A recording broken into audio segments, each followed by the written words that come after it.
basketball is like jazz.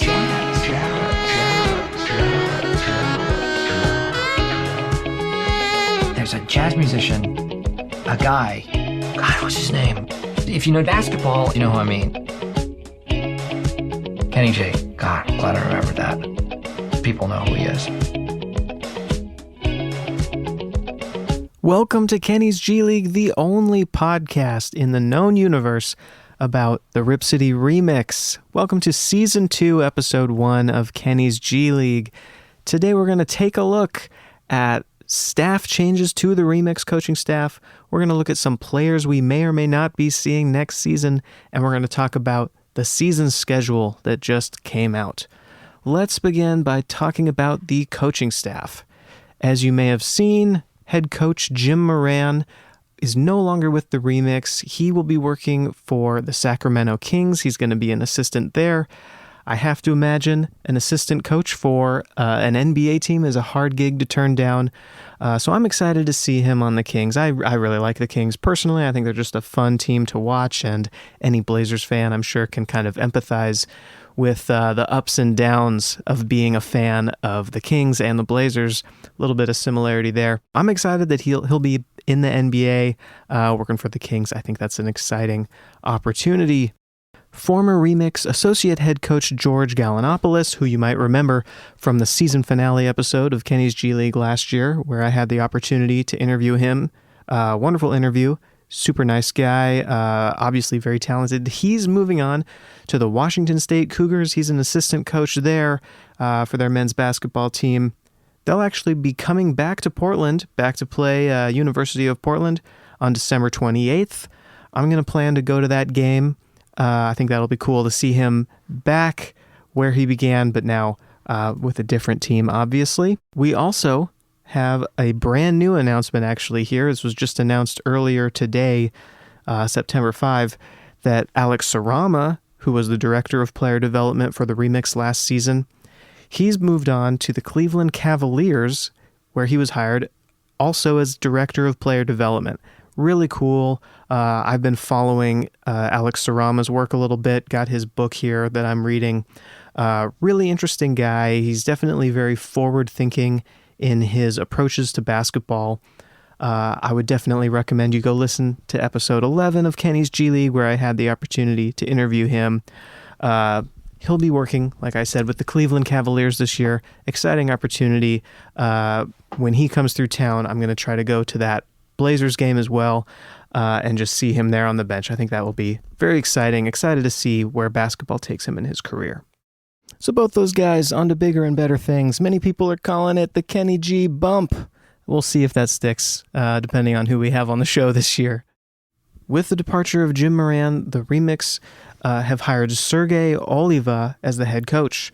Oliva was hired by the Portland Trail Blazers prior to the 2022-2023 season as one of the team's 3 assistant GMs alongside Andre Patterson and Mike Schmitz, and now he will be the acting Remix head coach for the 2024-2025 season. It's been reported that Oliva will be a 1-year replacement only, and the next season he will be back exclusively as the assistant GM, and the Remix will do another head coach search. As Danny Marang noted on Twitter, the Blazers had, quote, things they want to implement in their development pipeline, and they thought it was best to stay in-house and go with Sergey. I'm sure that's all true, and they want to implement some new strategies for development, and they like the idea of someone that they already have in the front office to jumpstart that, especially since he has a good amount of coaching experience. But me just kind of reading the tea leaves here, I don't really think that's what the G League is for exactly, or what the Blazers were hoping as their best case scenario. It's a development league after all, and that goes for developing staff as well as developing players. And I think it's pretty safe to say that hiring someone that's intentionally from day one going to be a stopgap coach isn't really a part of coaching development as much as the G League teams usually hope for it to be. I can totally see how having him as someone with both coaching and front office experience can be super helpful in developing players and the assistant coaches that the team will have for the Trailblazers. But I think ideally I'd have to imagine that they would hire someone that they don't see returning to their current job after just one season. I don't think that's a stretch to kind of imagine that if everything were to be 10 out of 10 as they had hoped, they probably would land on someone that's not going to return to their previous job. The absolute best case scenario in my mind that you can see in the G League is with teams like the Oklahoma City Thunder, where their G League coach, Mark Daigneault, coached their G League affiliate for 5 seasons and then was promoted to assistant coach of the Thunder for the 2019-2020 season, and then he was promoted again to head coach of the Thunder before the 2020-2021 season. I don't think it really gets more ideal than that when it comes to developing coaching in-house.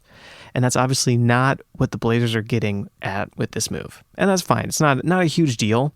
If I was making those decisions and for whatever reason a candidate wasn't available or I didn't feel super strongly about the candidates that were available long term, yeah, I might do exactly what they did and say, hey, we have this guy that we like. He's in the organization. He knows exactly where we're trying to take this. As a 1-year replacement, I think that that's perfectly fine and will probably work out well. So if that was me, I would probably make that same decision and say to myself, how about we just start fresh next season? We'll do 2 coaching searches for the Trailblazers head coach and the Remix head coach. And hopefully those 2 things will then be working in harmony. I think that's a pretty good path forward. Because again, if I'm just reading the tea leaves, the Blazers might be looking for a head coach next year too. Why not do 2 coaching searches at once next season and get everything working together really, really seamlessly? I think that'd be good. Also, just continuing to kind of hypothesize here, you know who's going to be done being a head coach at the high school level after this upcoming season? Brandon Roy. I think that would be super exciting. Brandon Roy's son is a senior in high school this year, and he had said he wanted to focus on coaching high school and not really look for other opportunities until his son had graduated. This is just because I'm a homer and I absolutely love Brandon Roy. That would be pretty darn exciting if he was interested in coaching a G League team coming up here the season after this upcoming season. I think that would be really exciting. Until then, we've got our new head coach, Sergey Oliva. I'm excited to see what kind of new things they want to implement, like Danny Meringue noted on Twitter. I think that'll be an interesting thing to monitor as we get more into the season here. Now let's go look at the season schedule for the Remix. It was just released. They made a really funny video that I would suggest you go look at. I'll link it in the show notes here with outrageous audio. It's very fun and very appropriate for being for a team from Portland. Definitely check that out if you haven't seen it. The first game of the season is November 8th versus the Clippers. That's an away game. They start for a couple weeks on the road. We don't see the first home game until Friday, November 22nd, and then there's another home game Sunday, November 24th. You can kind of make a weekend of it.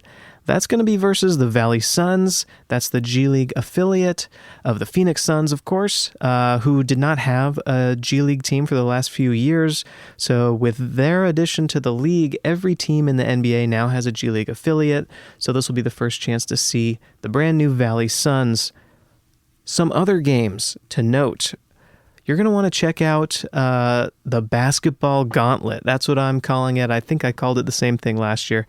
The Basketball Gauntlet is anytime the Blazers and the Remix are both playing home games in the same day. We've got a few opportunities for that, and a couple of these are super doable, actually.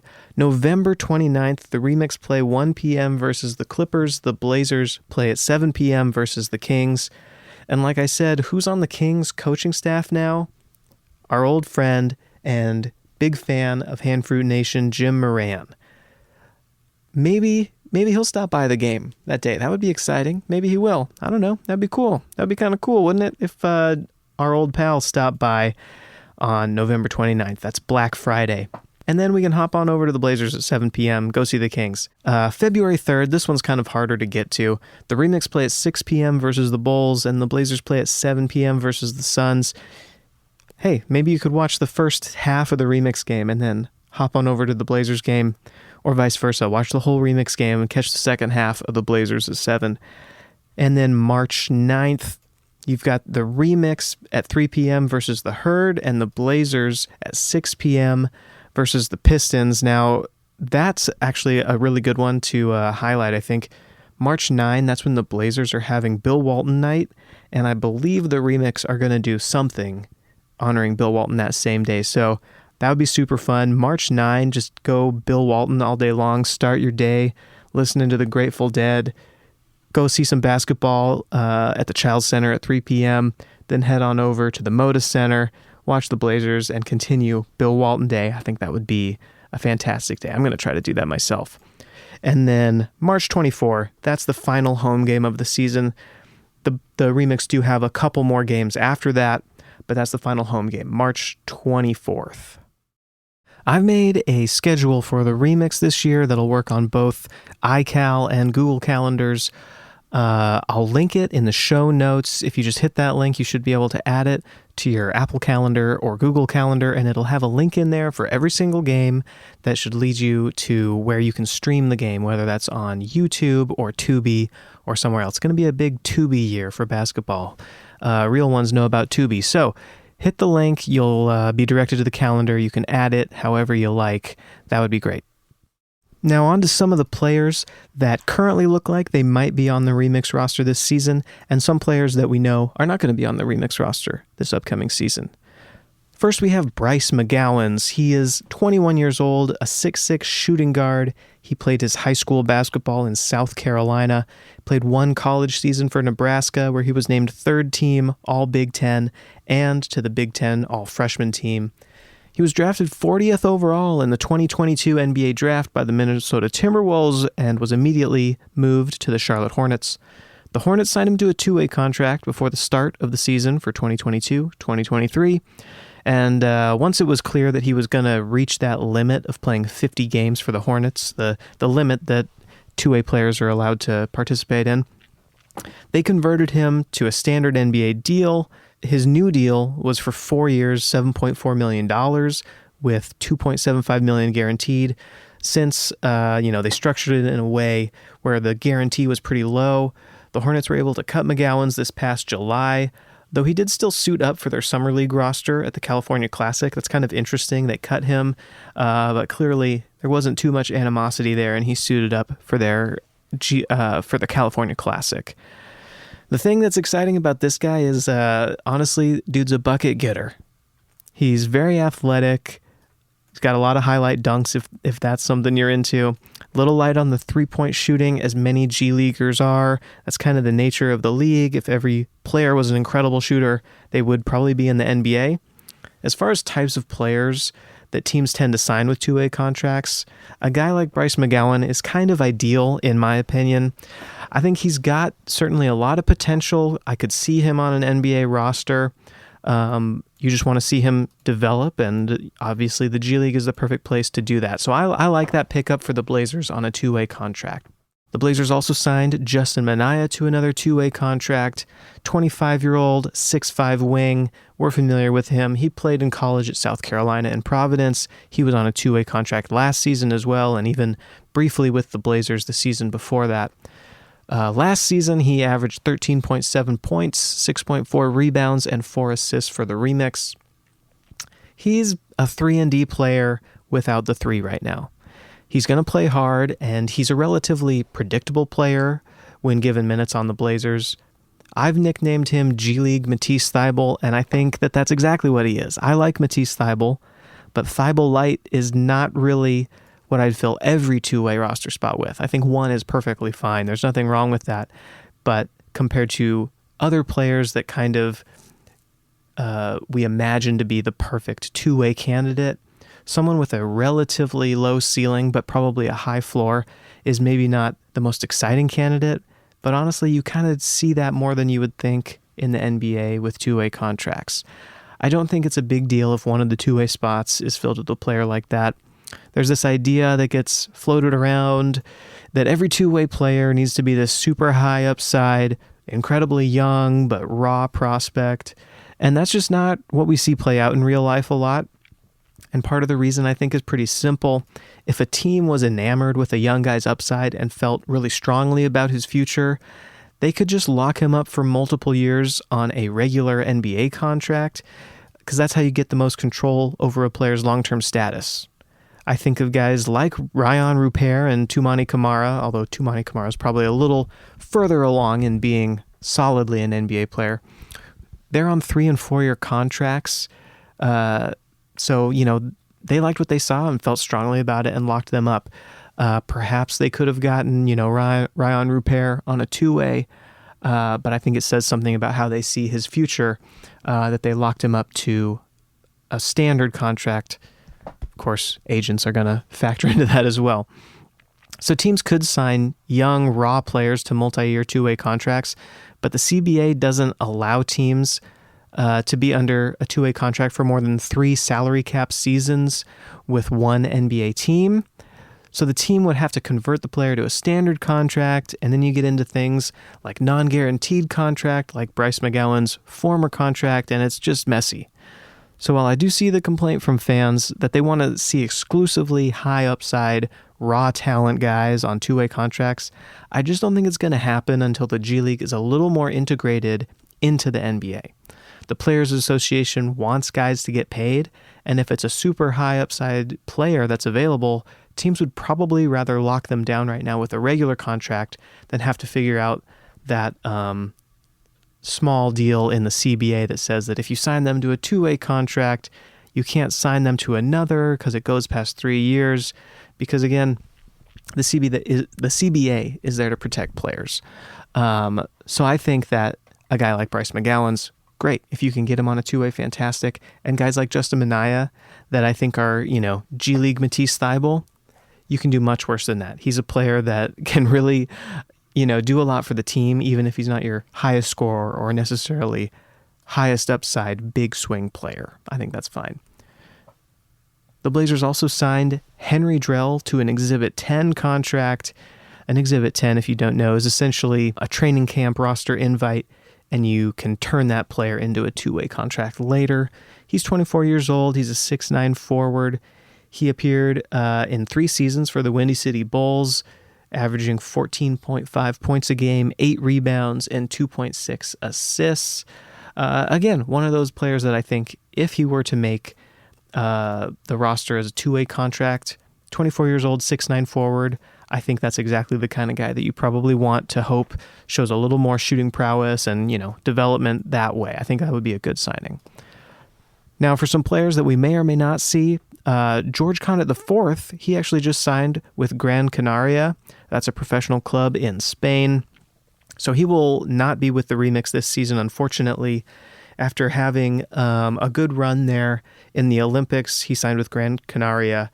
And former head coach Jim Moran, who we talked about earlier, he played for Gran Canaria from 2001 to 2011 and had his jersey number 20, retired by the team.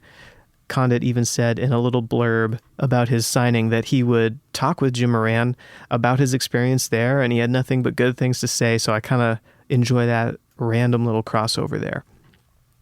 Ashton Hagans, last year with the team, looks like he had surgery this off-season and only recently is getting back into basketball activity. So I'm not sure what his future is going to look like with the team. He was a really fun player to root for last year. Really was kind of the heart of the team a lot of the games. I hope he comes back personally, but obviously things like injuries and surgeries and trying to get back into basketball shape can be quite difficult. So all the best to him. Would love to see him on the team again this year.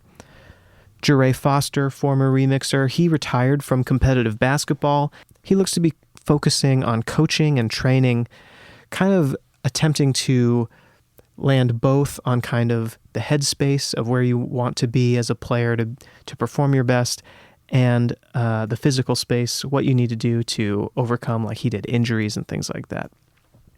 The only other news as far as the players go is that in the G League expansion draft this summer, the Remix selected Isaac Gonzalez from Spain. He's a 6'5" guard. He's quite young. I think that's going to, if he comes over, there's no guarantees. Last year's expansion draft player did not come over to the Remix. I think that would be pretty interesting. He seems to be relatively highly regarded. And it would be pretty interesting to see the team try to get some younger prospects now that the Ignite no longer exists. If you can get a player that wants to come to the G League from another part of the world to kind of continue their ascension potentially into the NBA, that would be a really exciting one. So they at least have his rights right now. And as we get closer to the season, I'll see if we find out any news about Isaac Gonzalez. The next thing coming up for the team is going to be open tryouts. That's something that the G League as a whole really tries to push. Every team does some sort of open tryout before the season starts. The remixes should be towards the end of September. I'm going to try to get some good info from that. Hopefully, I can get some insight there. Thank you for tuning in to Season 2, Episode 1 of Kenny's G League. Make sure you're subscribed to the podcast wherever you are listening. I'm going to make sure this season, once the season is in full swing, to go weekly with new episodes. And I'll have some great interviews during the season, some guest appearances, and I'll be looking forward to bringing you all the latest about the Rip City Remix. I'll see ya in the next episode.